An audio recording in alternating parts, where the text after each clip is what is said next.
Hello दोस्तों, कैसे हैं आप सब लोग। उम्मीद करते हैं सब लोग अच्छे होंगे।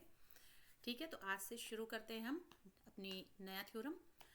ठीक है, तो थ्योरम 5 एक्चुअली जो थ्योरम 4 हमने पढ़ा था उसका अपोजिट है, यानी कि कन्वर्स है। थ्योरम 4 में हमने पढ़ा था कि कोई पैरेललोग्राम है तो उसके opposite pair of angles equal होते हैं।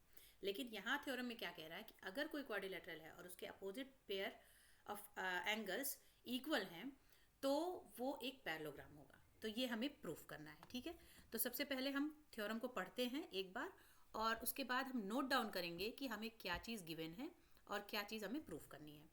तो थ्योरम 5 है आपका,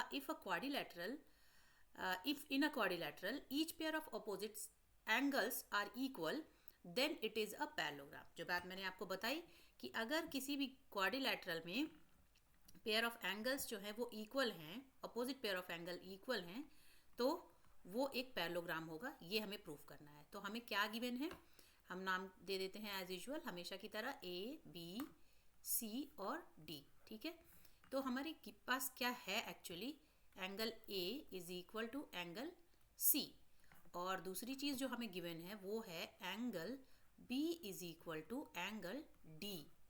ठीक है, ये हमें गिवन है और हमें प्रूफ क्या करना है, प्रूफ हमें ये करना है कि जो quadrilateral A B C D है, A B C D is a parallelogram, ये एक समांतर चतुर्भुज है, इसको हमें प्रूफ करना है। ठीक है, पैरेललोग्राम है ये, तो ये हमें प्रूफ करना है। ठीक, तो इसको हम कैसे प्रूफ कर सकते हैं। पैरेललोग्राम प्रूफ करने के लिए हम अगर अपोजिट पेयर ऑफ साइड्स को पैरेलल दिखा दें, जैसे कि D C parallel to A B दिखा दें और A D parallel to B C दिखा दें, तो क्या होगा, ये हमारा क्वाड्रिलेटरल पैरेललोग्राम प्रूफ हो जाएगा, सिद्ध हो जाएगा। ठीक है, तो इसके लिए आपको थोड़ा सा पीछे जाना होगा। जो लाइन्स एंड एंगल्स वाला चैप्टर था हमारा, उसमें हमने लाइन्स एंड एंगल की प्रॉपर्टी पढ़ी थी कुछ, कि अगर कोई दो लाइन है और एक लाइन इसका ट्रांसवर्सल लाइन है तो ये जो इसके एक साइड में कोण बन रहे हैं, यानी कि जो ट्रांसवर्सल है उसके सेम साइड में जो एंगल्स बन रहे हैं, इनका अगर सम जो है वो 180 के इक्वल आ जाता है तो ये वाली लाइन और ये वाली लाइन दोनों पैरेलल हो जाएंगे। तो इसी प्रॉपर्टी का हम यूज़ करेंगे इस क्वाड्रिलेटरल को पैरेललोग्राम प्रूफ करने में। ठीक है, तो चलिए शुरू करते हैं। सबसे पहले हम इस पूरे एक क्वाड्रिलेटरल में हम एंगल सम प्रॉपर्टी लगाएंगे। हम लिख सकते हैं कि बाय एंगल सम प्रॉपर्टी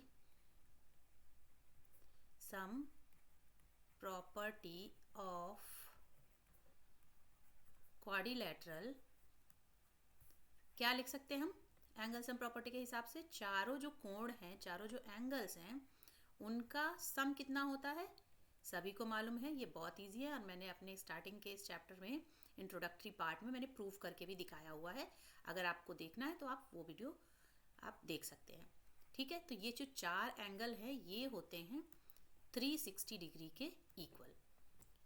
ठीक है, एंगल सम प्रॉपर्टी से इन चारों एंगल्स का जो सम होगा वो 360 के इक्वल होगा। ठीक है, तो अब हम क्या करने वाले हैं, हम इस ए को, अगली लाइन में हम इस ए को हम चेंज नहीं करेंगे। ठीक है, क्यों नहीं चेंज करेंगे, क्योंकि हमें इन दोनों एंगल्स का, ए और बी दोनों को चेंज नहीं करेंगे। हमें क्या करना होगा, इसका और इसका अगर सम हम 180 प्रूफ कर देते हैं तो हम क्या कह सकते हैं कि ये डी सी और ए बी पैरेलल है। ठीक है, सॉरी ए डी और बी सी पैरेलल है। ठीक है, तो सबसे पहले हम इसको प्रूफ करेंगे, इसलिए हम ए और बी को एज इट इज़ रखेंगे। ठीक है, तो अब क्या करेंगे, हम सी और डी को बदलेंगे। सी को हम क्या लिख सकते हैं, आप गिवन पार्ट में जाएं, देखिए सी को हम लिख सकते हैं एंगल ए। ठीक है, और डी को क्या लिख सकते हैं, डी इक्वल है एंगल बी के। ये हमें कैसे मालूम, ये हमें पता है, ये क्वेश्चन में दिया हुआ है। अब ये हो गया 360 डिग्री के इक्वल। ठीक है, अब आप देखते एक यहाँ पर ए है, एक यहाँ पर एक है ए है, यहाँ पर बी है, यहाँ पर भी बी है। ठीक है, तो आप इस ए को समझ लो एक एप्पल, ठीक है, और बी को समझ लो आप एक मैंगो, मान लेते हैं मैंगो है।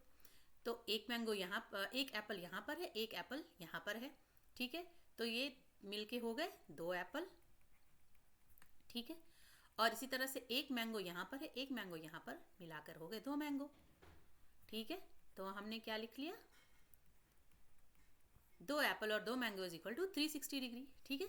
चलिए अब इसमें से क्या कह रहे हैं आप, ये देखिए 2 यहाँ भी है 2 यहाँ भी है, तो इसको हम ले लेते हैं बाहर, ठीक है। और ब्रैकेट के अंदर लिखेंगे angle A plus angle B is equal to 360 degree.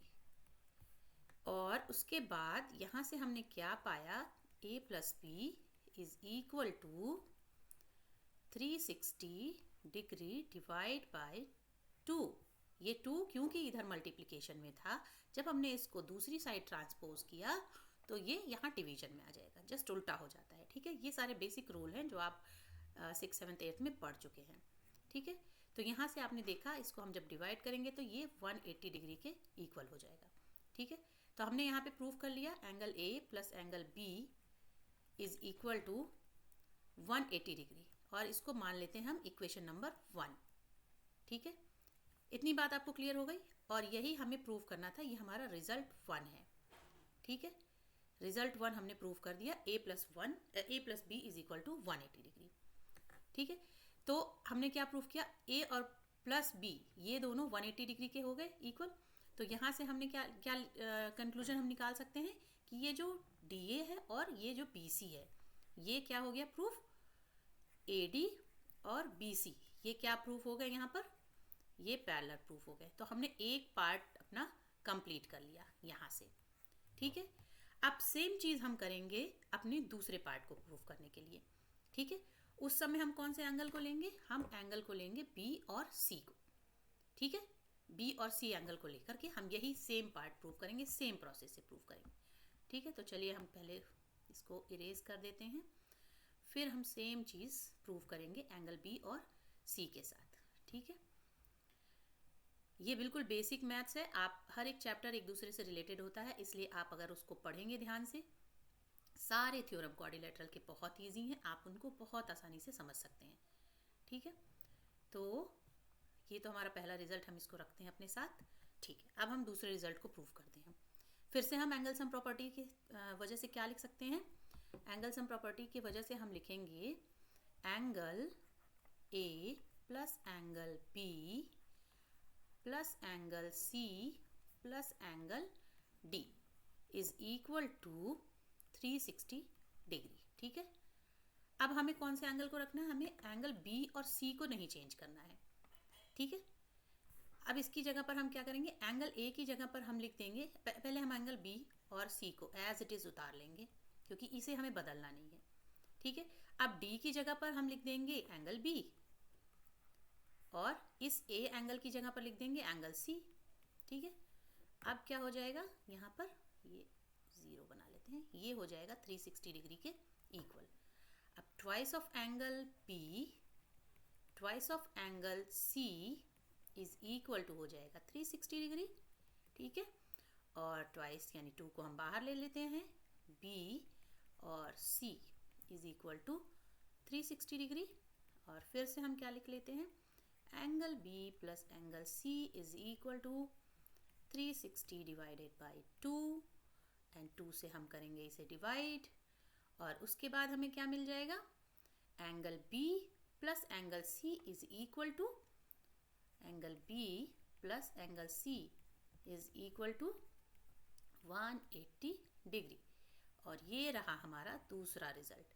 अब अगर ये वाले एंगल और ये वाले एंगल का सम हमने निकाल दिया 180 डिग्री, तो क्या मतलब हो गया, ये दोनों सेम साइड पर बन रहे हैं और ये दोनों लाइन पैरेलल हो गई एक दूसरे के। तो इससे ही हम अपने दूसरे रिजल्ट को यहाँ लिख लेते हैं।